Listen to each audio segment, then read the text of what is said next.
ओम शांति। 10 अगस्त 2021 के ईश्वरीय महावाक्य। मीठे बच्चे, बाप आए हैं तुम्हें इस पाप की दुनिया से निकाल चैन की दुनिया में ले जाने। बाप द्वारा तुम्हें सुख शांति की 2 सौगातें मिलती हैं। प्रश्न: सारी दुनिया में सच्ची सच्ची नंस तुम हो, सच्ची नंस किसे कहेंगे?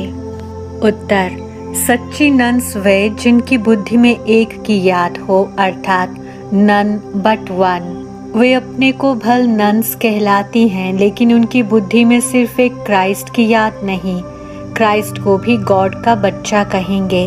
तो उनकी बुद्धि में 2 हैं और तुम्हारी बुद्धि में एक बाप है, इसलिए तुम सच्ची सच्ची नंस हो। तुम्हें बाप का फरमान है पवित्र रहना है। आज का गीत। इस पाप की दुनिया से। ओम शांति। मीठे मीठे रूहानी बच्चों ने गीत सुना। किसने सुना? आत्माओं ने। आत्मा को परमात्मा नहीं कहा जा सकता, मनुष्य को भगवान नहीं कह सकते। अच्छा, अभी तुम हो ब्राह्मण, तुमको अभी देवता नहीं कहा जाता, ब्रह्मा को भी देवता नहीं कहा जा सकता। भल कहते हैं ब्रह्मा देवताय नमः, विष्णु देवताय नमः, परंतु ब्रह्मा और विष्णु में तो बहुत फर्क है। विष्णु को देवता कहा जाता है, ब्रह्मा को देवता नहीं कह सकते, क्योंकि वह है ब्राह्मणों का बाप। ब्राह्मणों को देवता नहीं कहा जा सकता। अब ये बातें कोई मनुष्य को नहीं समझा सकते, भगवान ही समझाते हैं। मनुष्य तो अंधश्रद्धा में जो आता है सो बोल देते हैं। अभी तुम बच्चे समझते हो, रूहानी बाप हम बच्चों को पढ़ा रहे हैं। अपने को आत्मा समझना चाहिए। अहम आत्मा यह शरीर लेती हैं। अहम आत्मा ने 84 जन्म लिए हैं। जैसे जैसे कर्म करते हैं वैसे शरीर मिलता है। शरीर से आत्मा अलग हो जाती है तो फिर शरीर से प्यार नहीं रहता, आत्मा से प्यार रहता है। आत्मा में भी प्यार तब है जबकि आत्मा शरीर में है। पितरों को मनुष्य बुलाते हैं, शरीर तो उनका खत्म हो गया, फिर भी उनकी आत्मा को याद करते हैं, इसलिए ब्राह्मण में बुलाते हैं। कहते हैं फलाने की आत्मा आओ, ये भोजन आकर खाओ। गोया आत्मा में मोह रहता है, परंतु पहले शरीर में मोह था, वह शरीर याद आता था। ऐसे नहीं समझते कि हम आत्मा को बुलाते हैं। आत्मा ही सब कुछ करती है। आत्मा में अच्छे व बुरे संस्कार रहते हैं। पहले पहले है देह अभिमान, फिर उसके बाद और विकार आते हैं। सबको मिलाकर कहा जाता है विकारी। जिसमें ये विकार नहीं है उनको कहा जाता है निर्विकारी। ये तो समझते हो बरोबर। भारत में जब देवी देवता थे तो उनमें दैवी गुण थे। इन लक्ष्मी नारायण का है ही देवी देवता धर्म। जैसे क्रिश्चियन धर्म में मेल अथवा फीमेल सब क्रिश्चियन हैं, ये भी कहा जाता है देवी देवता। राजा रानी प्रजा सब देवी देवता धर्म के हैं। ये बहुत ऊंच सुख देने वाला धर्म है। बच्चों ने गीत भी सुना। ये आत्मा ने कहा कि बाबा ऐसी जगह ले चलो जहाँ मुझे चैन शांति हो। वह तो है सुख धाम और शांति धाम। यहाँ बड़े बेचैन हैं। सतयुग में बेचैनी होती नहीं। आत्मा जानती है बाबा बिगर कोई चैन की दुनिया में ले जा नहीं सकते हैं। बाप कहते हैं मुक्ति और जीवन मुक्ति ये 2 सौगातें मैं कल्प कल्प लाता हूँ, परंतु तुम भूल जाते हो। ड्रामा में भूलना ही है। सब भूल जाएं तब तो मैं आऊं। अभी तुम ब्राह्मण बने हो, तुमको निश्चय है हमने 84 जन्म लिए हैं। जो पूरा ज्ञान नहीं उठाएंगे वे पहले नई दुनिया में भी नहीं आएंगे। त्रेता व त्रेता के अंत में आ जाएं। सारा मदार है पुरुषार्थ पर। सतयुग में सुख था, इन लक्ष्मी नारायण का राज्य था। अच्छा, इसके आगे जन्म में ये कौन थे, किसको पता नहीं है। अगले जन्म में ये ब्राह्मण थे, उससे पहले शूद्र थे। वर्णों पर तुम अच्छी तरह समझा सकते हो। अभी तुम समझते हो हम 21 जन्म के लिए चैन पाएंगे। बाबा हमको ये रास्ता बता रहे हैं। हम अभी पतित हैं, इसलिए बेचैन हैं, दुखी हैं। जहाँ चैन हो उसको सुख शांति कहेंगे। तो अब तुम बच्चों की बुद्धि में आदि मध्य अंत का ज्ञान है। समझते हो बरोबर सतयुग में भारत कितना सुखी था। दुख अथवा बेचैनी का नाम नहीं था। अभी तुम पुरुषार्थ कर रहे हो स्वर्ग में जाने लिए। अभी तुम बने हो ईश्वरीय संप्रदाय के और वह है आसुरी संप्रदाय के। कहते हैं ना, पाप आत्मा, आत्माएं अनेक हैं, परमात्मा एक है। सब ब्रदर्स हैं, सब परमात्मा हो नहीं सकते। इतनी थोड़ी सी बात भी मनुष्यों की बुद्धि में नहीं है। बाबा ने समझाया है, ये सारी दुनिया बड़ा बेहद का टापू है। वे छोटे छोटे टापू होते हैं। इस बेहद टापू में रावण का राज्य है। इन बातों को मनुष्य नहीं समझते हैं। वह तो सिर्फ कहानियाँ सुनाते रहते हैं। कहानी को ज्ञान नहीं कहा जाता। उनसे मनुष्य सद्गति को पा नहीं सकते। ज्ञान से सद्गति मिलती है। ज्ञान देने वाला एक बाप, दूसरा न कोई। भक्तों की भगवान ही आकर रक्षा करते हैं। मनुष्य मनुष्य की रक्षा नहीं कर सकते।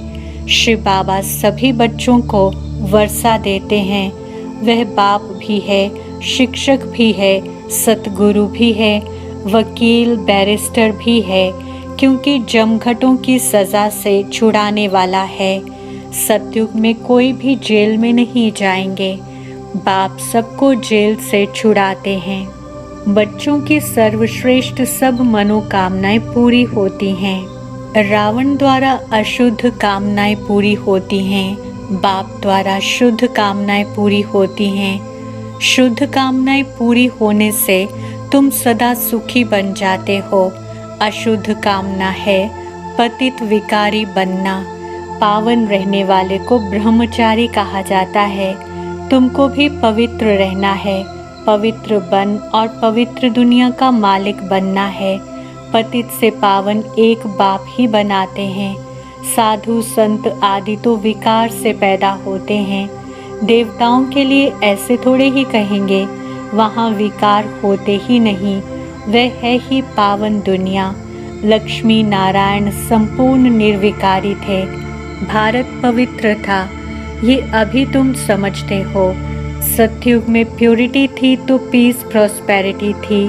सब सुखी थे। रावण राज्य जब से हुआ है तो गिरते आए हैं। अभी तो कोई काम के नहीं रहे हैं। एकदम कौड़ी मिसल बन गए हैं। अब फिर हीरे मिसल बाप द्वारा बनते हैं। भारत जब सतयुग था तो हीरे जैसा था। अब तो कौड़ी मिसल भी नहीं है। अपने धर्म का ही किसको पता नहीं पड़ता है। पाप करते रहते हैं। वहाँ तो पाप का नाम नहीं। तुम देवी देवता धर्म के नामी ग्रामी हो। देवताओं के ढेर चित्र हैं। और धर्मों में देखेंगे एक ही चित्र रहता है। क्रिश्चियन पास एक ही क्राइस्ट का चित्र होगा। बौद्धियों के पास एक ही बुद्ध का। क्रिश्चियन क्राइस्ट को ही याद करते हैं। उनको नन्स कहा जाता है। नन्स माना सिवाय एक क्राइस्ट के और कोई नहीं। इसलिए कहते हैं नन बट क्राइस्ट। ब्रह्मचारी रहते हैं। तुम भी नन्स हो। तुम अपने गृहस्थ व्यवहार में रहते नन्स बनती हो। एक ही बाप को याद करती हो। None but one. एक शिव बाबा, दूसरा ना कोई।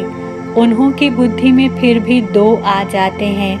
क्राइस्ट के लिए भी समझेंगे वह गॉड का बच्चा था, परंतु उनको गॉड की नॉलेज नहीं। तुम बच्चों को नॉलेज है। सारी दुनिया में ऐसा कोई नहीं जिसको परमात्मा की नॉलेज हो। परमात्मा कहाँ रहते हैं, कब आते हैं, उनका क्या पाठ चलता है, ये कोई नहीं जानते। भगवान को जानी जाननहार कहते हैं, समझते हैं, वह हमारे दिल की बात को जानते हैं। बाप कहते हैं मैं नहीं जानता, हमको क्या पड़ी है जो हर एक के दिल को बैठ रीड करूँगा। हम आए ही हैं पतितों को पावन बनाने। अगर कोई पवित्र नहीं रहते हैं, झूठ बोलते हैं तो नुकसान अपने को पहुँचाएंगे। गाया हुआ है, देवताओं की सभा में असुर जाकर बैठते थे, वहाँ अमृत बांटा जाता था। कोई विकार में जाकर फिर छिपकर आए बैठते तो वह असुर हुए ना। आप ही अपना पद भ्रष्ट कर देंगे। हर एक को अपना पुरुषार्थ करना है, नहीं तो अपनी ही सत्यानाश करते हैं। बहुत ऐसे हैं जो छिपकर बैठ जाते हैं, कहते हैं हम विकार में थोड़े ही जाते, परंतु विकार में जाते रहते हैं। ये गोया अपने को ठगते हैं, अपनी ही सत्यानाश करते हैं।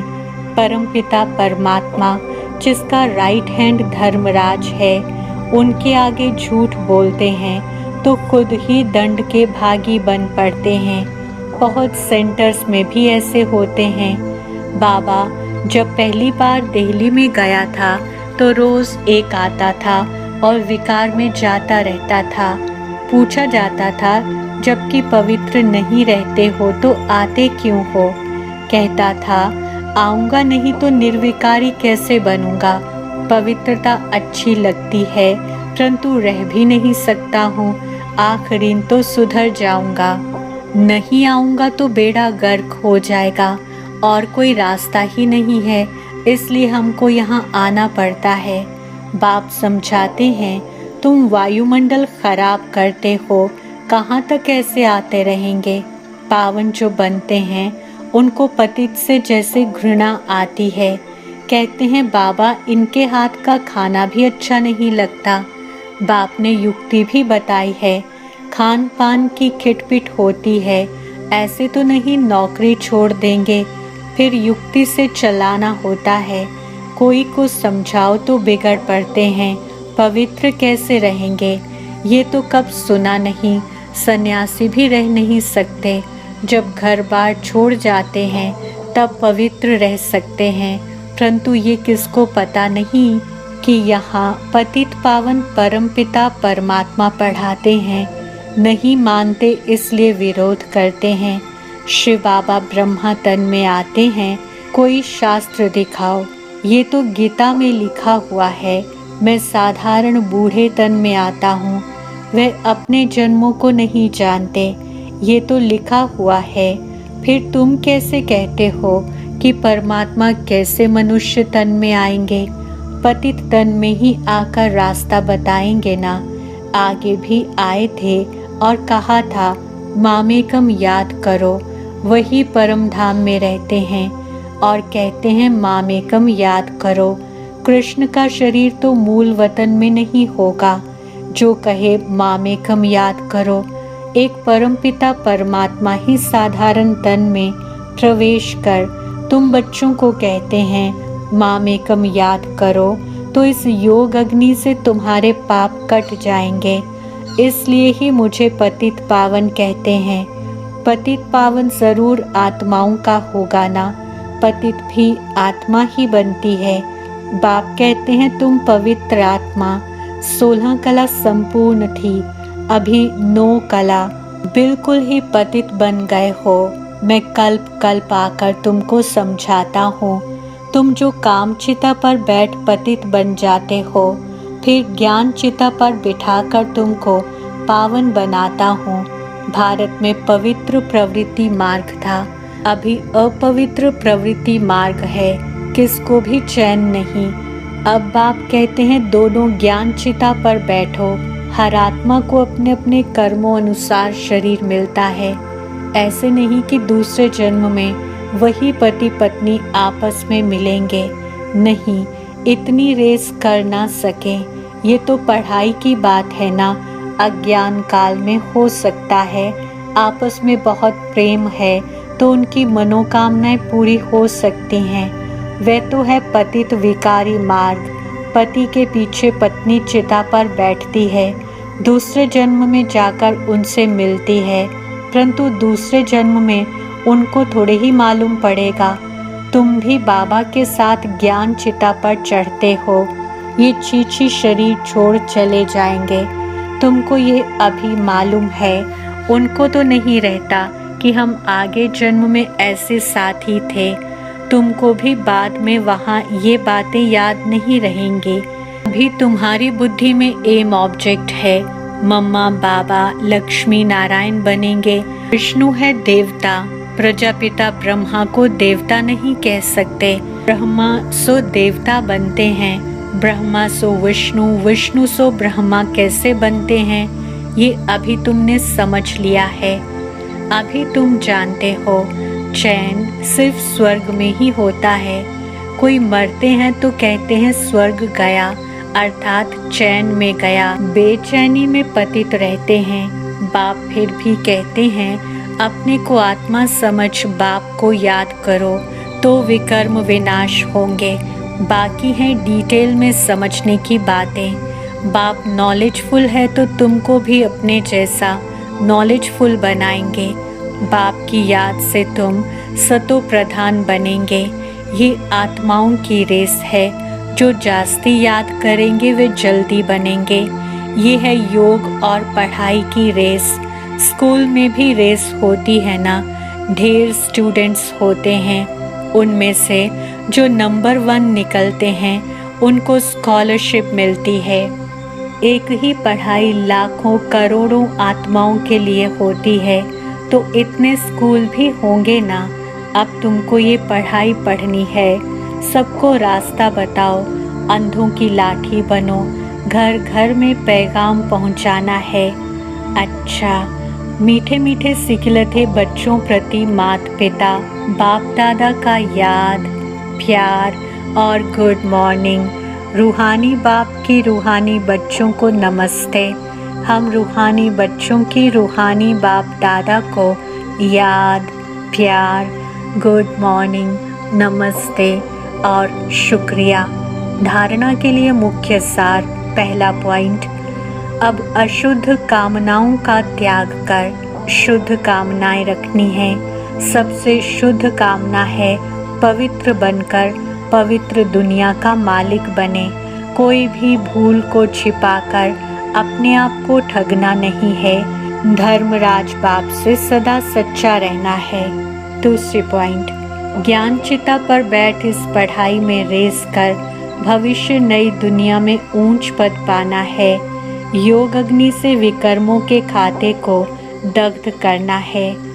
वरदान, सत्यता की महानता द्वारा सदा खुशी के झूले में झूलने वाले अथॉरिटी स्वरूप भव। स्पष्टीकरण, सत्यता की अथॉरिटी स्वरूप बच्चों का गायन है। सच तो बिठो नच। सच की नाव हिलेगी लेकिन डूब नहीं सकती। आपको भी कोई कितना भी हिलाने की कोशिश करे, लेकिन आप सत्यता की महानता से और ही खुशी के झूले में झूलते हो। वे आपको नहीं हिलाते लेकिन झूले को हिलाते हैं। ये हिलाना नहीं लेकिन झुलाना है। इसलिए आप उन्हें धन्यवाद दो कि आप झुलाओ और हम बाप के साथ झूलें। स्लोगन, सर्व शक्तियों की लाइट सदा साथ रहे तो माया समीप नहीं आ सकती। ओम शांति।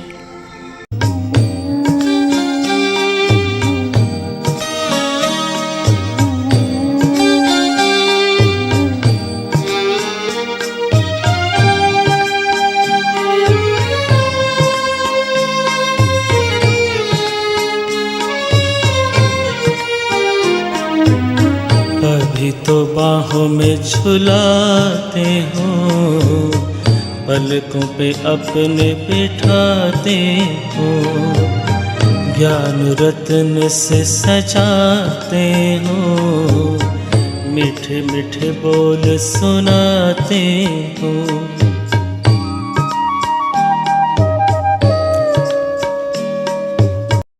बाप दादा की आश, power of सकाश। Join power of सकाश right now.